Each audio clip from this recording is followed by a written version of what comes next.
Qısa xəbər. Azlen aza istinadən xəbər verir ki, tənbəllik daha çox vaxtdan səmərəli istifadə etmək, mənasız təlaşdan qaçmaq bacarığıdır. Bu nümayəndəlik sənətidir. Minimum enerji sərfiyyatı ilə maksimum səmərəlilik. Ancaq hər bir sənət kimi tənbəlliyin də mənfi cəhətləri var. Onu idarə etməmək, süründürməçilik, məqsədlərə çatmamaq və nəhayət qeyri-adekvatlıq hissi ilə nəticələnə bilər. Buğa bücə olan insan rahatlığın və həyatdan həzzin təcəssümüdür. Onun tənbəlliyi hərəkətsizlik deyil, əksinə diqqətlə planlaşdırılmış istirahətdir. Büclərə görə buğa enerjisini lazımsız şeylərə sərf etməyəcək, xoşhanlardan həzz almağa üstünlük verir. Ləzzətli şam yeməyi, sevimli seriala baxmaq və ya sadəcə divanda uzamaq. Onun tənbəlliyi iradə zəifliyinin nəticəsi deyil, şuurlu seçimdir. Tənbəlliklə necə mübarizə aparmaq olar? Buğa bücə olan bir insan üçün həssas həzzlə əlaqəli motivasiya tapmaq vacibdir. Yeni gözəl bir şey, yaxşı görülən iş üçün dadlı bir mükafat onu hərəkətə gətirən budur. Xərçəng bücün ev əlamətidir və onun tənbəlliyi çox vaxt rahat yuvasına rahat yerləşmək və heç yerə getməmək istəyində özünü göstərir.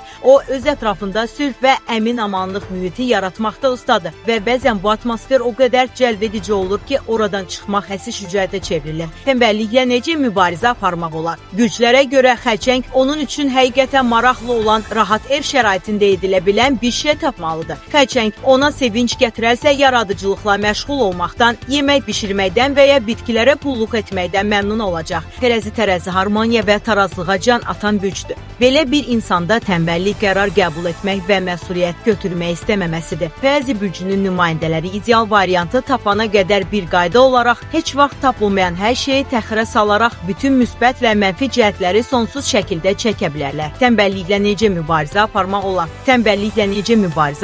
olar? Büclərə görə tərəzi tez qərar verməyi və səhvlərdən qorxmamağı öyrənməlidir. Bəzən hərəkətə başlamaq üçün ideal olmasa da sadəcə seçim etmək kifayətdir. Böyük vəzifələri daha kiçik addımlara bölməkdə onlara çox kömək edir. Balıq büclərə görə balıqlar xəyalpərəst və romantik insanlardır. Bunların tənbəlliyi özlərini rahat və qorunan hiss etdikləri fantaziyalar və xəyallar dünyasına dalmaqdır. Reallıq onlara çox qobud və maraqsız görünür. Tənbəlliklə necə mübarizə aparmaq olar? Balıqların nümayəndələri xəyalpərəstliklərini real hərəkətlərlə birləşdirməyin yollarını tapmalıdırlar. Yaradıcılıq, meditasiya, yoga, bütün bunlar onlara enerjilərini daxili dünyaları ilə əlaqəni itirmədən məhsuldar kanallara yönətməyə kömək edir. Əqrəb ən sirli və ziddiyyətli bücdür. Onun tənbəlliyi çox vaxt müqavimətin gizli formasını, bu bücün daşıyıcısı zorla bir şey etməyə əvəzinə enerji toplamaqla özünü qazmağa və ya yan tərəfdən baş verənləri müşahidə etməyə üstünlük verir. Tənbəlliklə necə mübarizə aparmaq olar? Büclərə görə əqrəb üçün gizli istedad və güclərini nümayiş etdirməyə imkan verəcək fəaliyyət tapması vacibdir. Enerjisinin yaxşılığa sərf edildiyini hiss etdikdə tənbəllik geri çəkiləcək.